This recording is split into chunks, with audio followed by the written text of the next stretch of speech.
Bholenath recording studio बानावर बिशुनगंज। अगे तोरे कारनामा बानी गेलियो गाँवा के पागल गे तोरे कारनामा। अगे तोरे कारनामा बानी गेलियो गाँवा के पागल गे तोरे कारनामा। केतना तोरा माना हलियो जनमो से ज्यादा गे तोरे कारनामा बनी गेलियो गाँवा के पागल गे तोरे कारनामा।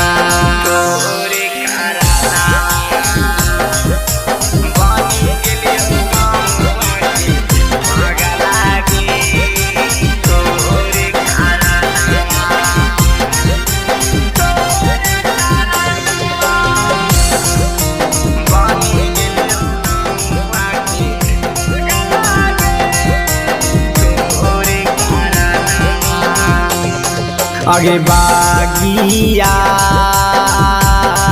बगीचावा में खेलनी अगे तोरे आंगनावा में खेलनी अगे ताबो काहे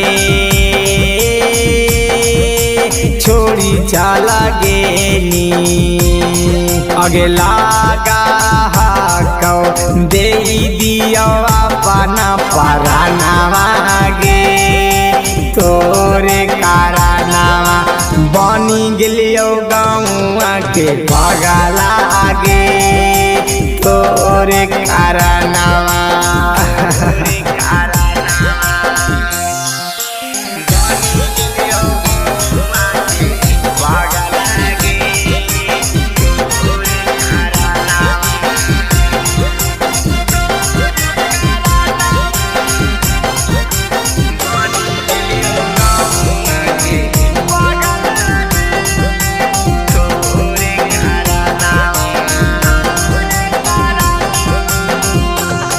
अगे मीठी मीठी बतिया में हम के खुशलावा हानि करे जा अगे ताबो काहे बिसराई करे जा अगे राहुला के बसा हलौ तोरे में परानावा गे तोरे कारनामा बनी गेलियो गाँवा के पागल गे तोरे कारनामा।